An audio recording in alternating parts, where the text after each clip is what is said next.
Are you concerned that someone you love has an eating disorder and you're not quite sure how to approach the topic? Is someone you love diagnosed with an eating disorder and you're not quite sure of the off limits and the appropriate topics to discuss? My name is Sheena and I'm a registered dietitian specializing in the care of persons with eating disorders. And this video is going to dig into how to approach the initial discussion of your concern for a person that you think might have an eating disorder.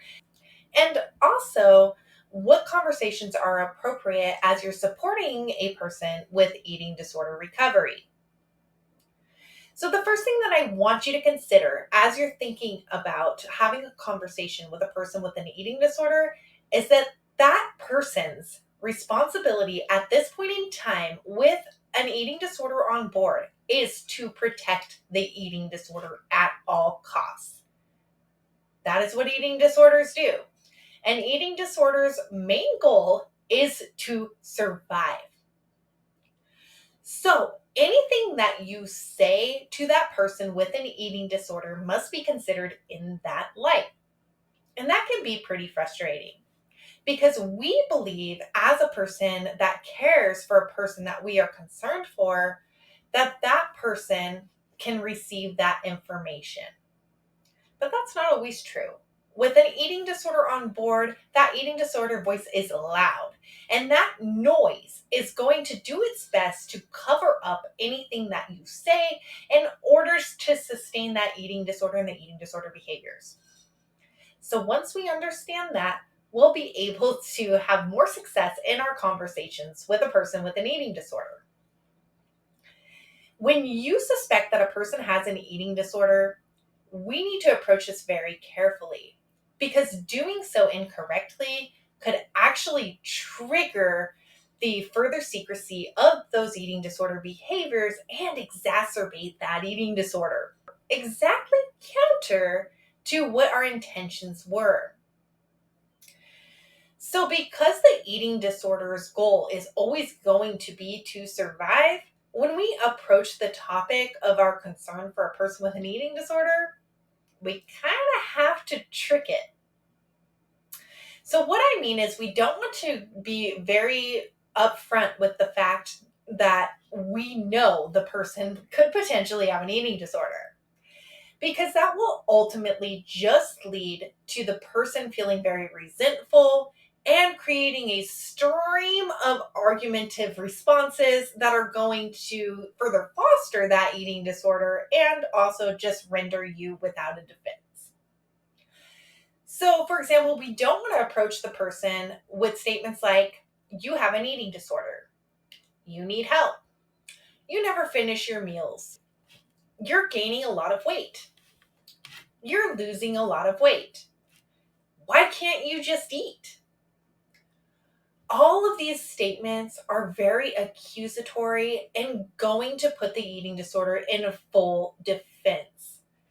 Not only that, they're not going to see you as a trustworthy person where they can share your concerns and have you sit with them with those very difficult emotions that they might be experiencing. So instead, what I really encourage you to do if you are initially approaching a person with an eating disorder is to use I statements and observational statements versus the targeted you statements. So, for example, you might say things like, "I'm noticing that you have lower energy than usual and your moods are shifting. Is everything okay?" This invites a discussion versus putting that person on the defense. You may also say things like, "I'm noticing that you disappear after mealtime. I've also found laxatives in your room. I want to help you get connected with the right people to support you." This again is opening that dialogue and not creating that resistance from the eating disorder. Now, once you've established that a person does have an eating disorder, or perhaps that person was diagnosed by a healthcare professional with an eating disorder without your involvement, here's some things to know. Basically, any conversations about food and or the body are a no. I always say, don't comment on the person's body unless it's on fire. And these might include comments that you might deem as positive, such as, "You're beautiful," or "You look so healthy." While these comments might seem innocent, any comments of the body are often going to be perceived by the person with the eating disorder as nothing more than, "You're a big fat cow." And that's just the nature of the eating disorder. It has a tendency to believe that any comment that is received from someone outside of ourselves is a lie and exacerbates it to fit its own need to, again, keep that eating disorder alive. So we want to avoid all comments about food and or the body. Comments that might be beneficial to help that person with an eating disorder in their recovery are things like, "I trust you. I'm so proud of you for taking on this very challenging task of nourishing our body and moving towards recovery.